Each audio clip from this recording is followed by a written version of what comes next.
Kaya nagtakda sila ng araw para magtipong muli. Pagdating ng araw na iyon, lalong dumami ang pumunta sa bahay na tinutuluyan ni Pablo.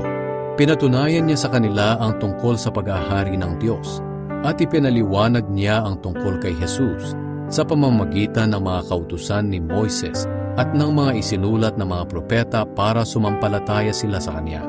Ang iba ay naniwala sa kanyang sinabi, pero ang iba naman ay hindi. At dahil sa hindi sila magkasundo, nagsiuwian sila. Pero bago sila umalis, sinabi ni Pablo sa kanila, "Tama ang sinabi ng Banal na Espiritu sa ating mga ninuno sa pamamagitan ni Propeta Isaias, sapagkat sinabi niya, puntahan mo ang mga taong ito at sabihin mo sa kanila na kahit makinig sila, hindi sila makakaunawa. At kahit tumingin sila, hindi sila makakakita.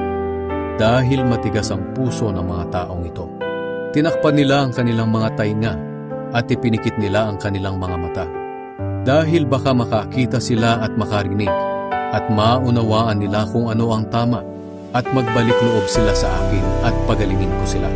Sinabi pa ni Pablo, "Gusto ko ring sabihin sa inyo na ang salita ng Diyos tungkol sa kaligtasan ay ibinalita na sa mga hindi Hudyo at sila ay talagang nakikinig."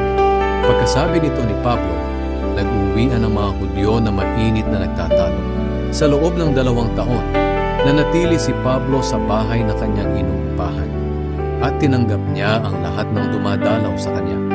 Tinuruan niya sila tungkol sa paghahari ng Diyos at tungkol sa Panginoong Jesucristo. Hindi siya natakot sa kanyang pagtuturo at wala namang pumigil sa kanya.